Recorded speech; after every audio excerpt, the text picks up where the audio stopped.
افغانستان اور پاکستان، السلام علیکم۔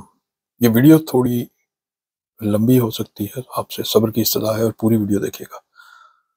اس میں جو حضرات جذباتی ہیں یا کمزور دل کے ہیں یا جو افغانوں اور پشتونوں کو اچھا نہیں سمجھتے وہ یہ ویڈیو پھر نہ ہی دیکھیں۔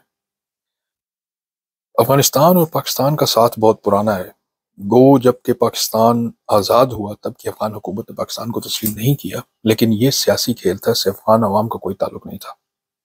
پھر روس نے افغانستان پر چڑھائی کی تو پاکستان نے، بلکہ پاکستان پر قابض ڈکٹیٹر نے پاکستان اور اس کی عوام کو قربانی کا بکرا بنانے کی پیشکش کر دی۔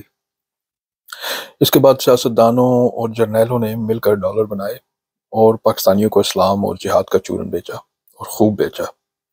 ہماری سادی عوام نے فوج اور اسلام سے محبت کے نام پر ہر سختی برداشت کی۔ پھر افغان مہاجرین کو خوش آمدید کہا گیا۔ یہاں آگے بڑھنے سے پہلے ایک بات بتاتا چلوں، تھوڑا تاریخ میں لے کے جاؤں گا آپ کو۔ افغانستان پر حملہ روس نے بس ایک رات میں نہیں کر دیا تھا۔ افغانستان کے اس وقت کے حکمران، جو کہ ایک سابق حکمران کو گرا کر حکومت میں آئے تھے، انہوں نے روس سے باقاعدہ مدد کی درخواست کی تھی اور پھر روسی افواج کو باقاعدہ مدد کے نام پر حملے کی دعوت دی۔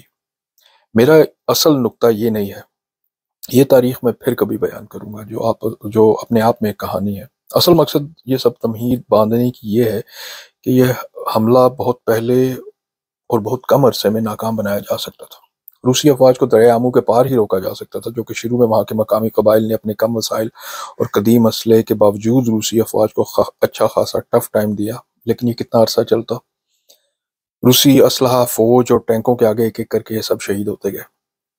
امریکہ کو یہ سب معلوم تھا اور دکھائی دے رہا تھا، لیکن اس نے پاکستان کو مکمل طور پر قابو کرنے کے لیے خاموشی اختیار کی اور روس کا اثر و رسوخ کابل تک بڑھنے دیا۔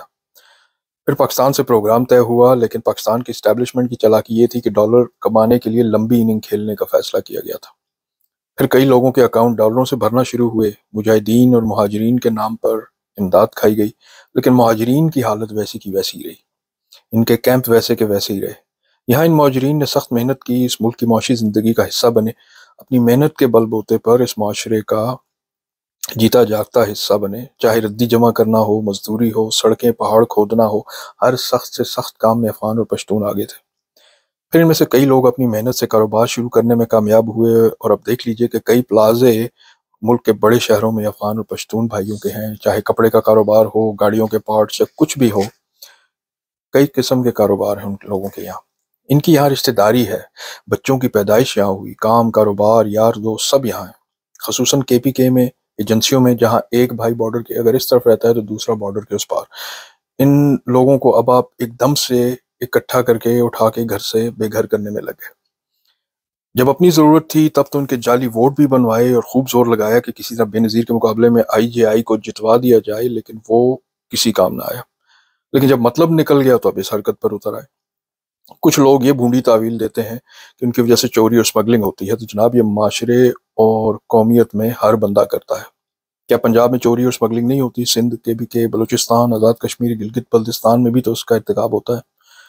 تو ان کو بھی نکال دیں، پھر ان کو بھی افغانستان بھیج دیں۔ کہتے ہیں کہ افغانیوں کے ساتھ کلاشنکوف اور ہیروئن آئی، تو جناب الطاف حسین نے بھی یہ سوال کیا تھا اور میں یہاں دہراؤں گا کہ یہ لوگ تو مہاجر کیمپوں میں ہوتے تھے، وہاں بیٹھ کر کلاشنکوف اور ہیروئن تو نہیں بن سکتی۔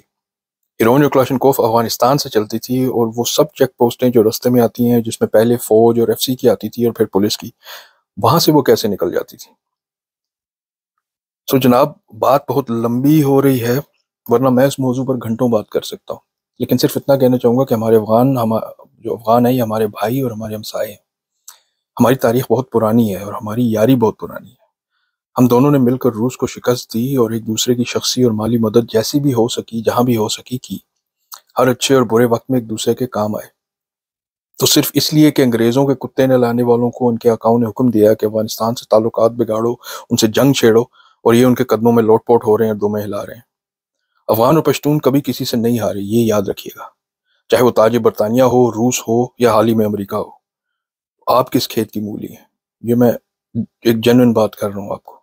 ہمارے بہادر اور نڈر فوجی اس ملک کی مٹی کے وفادار ہیں، وہ کسی بھی صورت میں کرائے کے غنڈے نہیں بنیں گے اور اپنے بھائیوں کا خون بہانے میں کسی قسم کی کوئی مدد نہیں کریں گے۔